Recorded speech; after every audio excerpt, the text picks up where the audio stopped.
Bonjour et merci de recevoir le pain de vie chaud.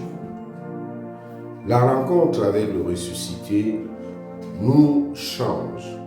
Elle nous invite à prendre notre chemin. Elle nous donne même les raisons d'annoncer le ressuscité. Voilà pourquoi les deux disciples qui allaient à Emmaüs font demi-tour.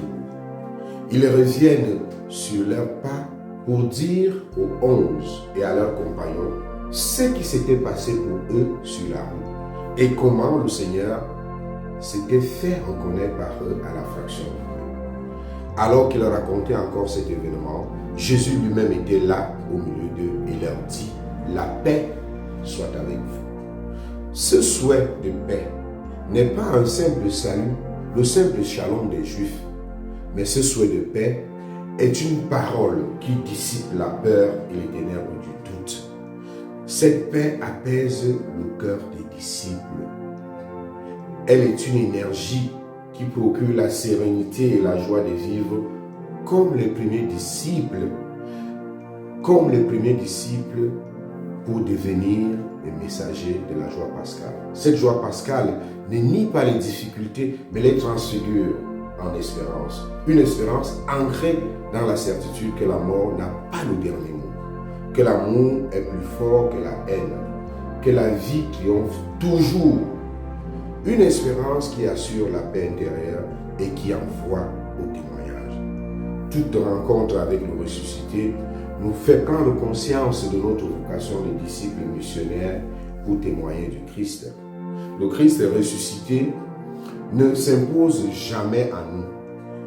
Il provoque plutôt l'intelligence et la foi qui invitent au témoignage. L'intelligence de la foi de ceux qui le rencontrent. À vous d'en être les témoins. Chrétiens, laissons-nous toucher par la présence du ressuscité. Laissons-le faire de nous les messagers de sa paix, les messagers de son amour pour aujourd'hui. Nous avons besoin de la présence du ressuscité et c'est nous qui sommes marqués des signes de la foi, nous qui avons reçu son baptême, le baptême de l'eau et de l'esprit. C'est à nous de témoigner de la résurrection. Nous qui avons célébré la Pâque, nous qui avons chanté la joie pascale, c'est à nous de rendre ce monde plus pascal encore. C'est à nous de manifester la résurrection par notre témoignage, par nos vies, par ce que nous disons et par ce que nous faisons.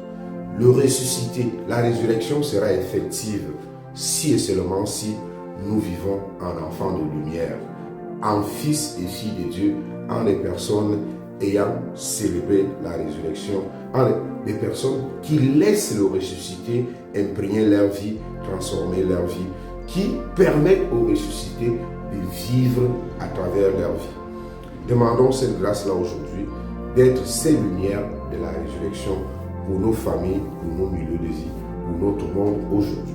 Pour un peu plus de justice, de paix et de fraternité, pour un peu plus de solidarité, de charité entre les hommes, pour que nous devenions plus humains les uns envers les autres. Bonne journée.